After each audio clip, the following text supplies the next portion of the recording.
আমাদের বাংলাদেশের চিন্ময় কৃষ্ণ প্রভু,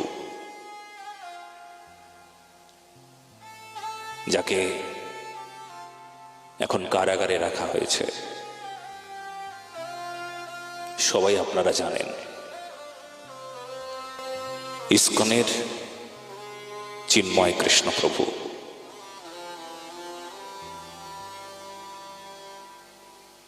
কালকে একজন ইসকনের যে প্রধান বাংলাদেশের, সে একজন প্রধান হয়ে এমন ভাষণ রাখলেন, সহ্য করা যায় না। কি ভাষণ দিলেন জানেন? চিন্ময় কৃষ্ণ আমাদের কেউ না, আমরা সেই দিনই তাকে ছেড়ে দিয়েছি।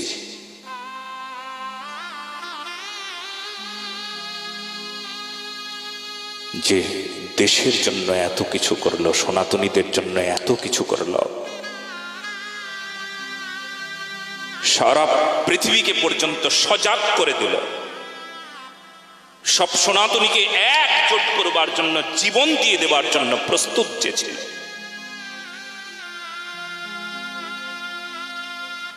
কিভাবে বলে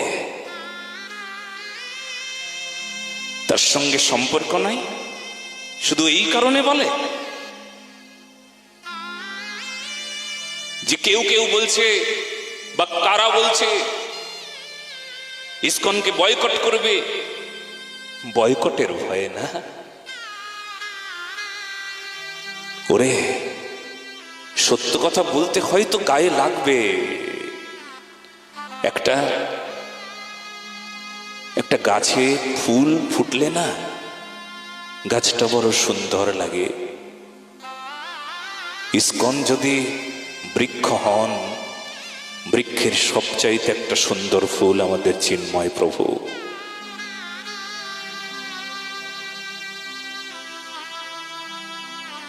তোমার নাম, যশ, খ্যাতি, একটা সংস্থার, একটা প্রতিষ্ঠান, তার নাম, যশ, আমি তো বলবো তার জন্য তোমাদের মুখ উজ্জ্বল হলো। তোমরা গর্ব করো,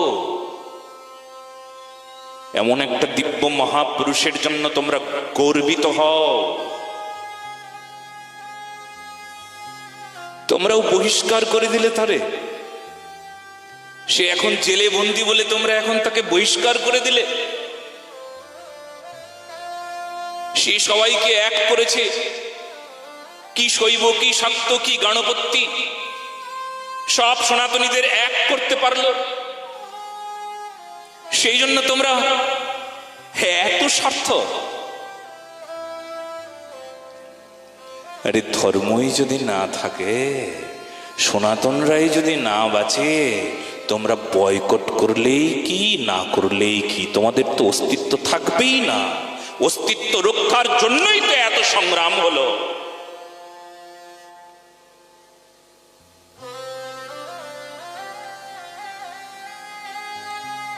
কত লজ্জার ব্যাপার দেখেছ? যে মানুষটা গত পরশুদিনের আগের দিন একটা কলা আর 50 গ্রাম মুড়ি খাচ্ছিল, জানো, সারাদিনে কিচ্ছু পেটে পড়ে নাই। আর তখন তাকে টেনে হিচড়ে অন্যত্র নিয়ে যাচ্ছিল।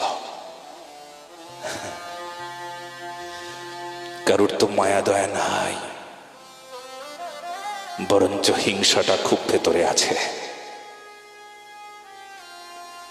আগে তো সাধুতা থাক। ধর্ম সম্পর্কে আমরা তো সজাগই না। ধর্ম সম্পর্কে যদি সজাগ হতাম না, তাহলে কিছুতেই আমরা এমন কথা বলতে পারতাম না। আরে যে বৃক্ষের ফুল সুন্দর, সেই বৃক্ষটা সুন্দর করে তুলতে তার সেবা, তার পরিকল্পনা, তার সবকিছু দিয়ে সুন্দর করে তুলছিল, আর তাকে অবজ্ঞা করা। বলছে না না উনি খুব খারাপ, ইত্যাদি ইত্যাদি ইত্যাদি ইত্যাদি। উনি খুব খারাপ ছিল এক সময়। এক সময় তো রত্নাকর দস্যু ছিল। বাল্মীকি এক সময় রত্নাকর দস্যু ছিল। জগাই মাথায় এক সময় পাপাচারী ছিল। এখন জগাই মাথায় কে পাপাচারী বলবে? আমরা দেখেছি যার জন্য এত কিছু প্রাপ্তি আমাদের, সেই মানুষটার নামে এদের লজ্জা শরম কিছু নাই।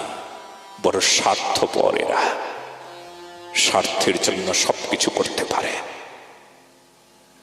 বলো না গো রাধে রাধে। হয়তো কারোর গায়ে তেলের মতন ফোসকা পড়বে, কেউ তো হয়তো আগুনেই একবার ঝাঁপ দেবে, একবার এই কথাটা শুনে জলে ঝাঁপ দেবে, কিন্তু কথা সত্য, একে স্বীকার করতেই হবে তোমাকে। এখন কেবলমাত্র আমাদের সংস্থাকে বাঁচাতে আমরা কেবলমাত্র স্বার্থপর হয়ে চিন্ময় প্রভুকে পরিত্যাগ করতে পারি। করো পরিত্যাগ। আমি তো বলবো সারা পৃথিবীর সকল সনাতনী যাকে বুকে করে নিতে চায় তাকে কেউ পরিত্যাগ করলে কিছু এসে যায় না। বলো না গো রাধে রাধে।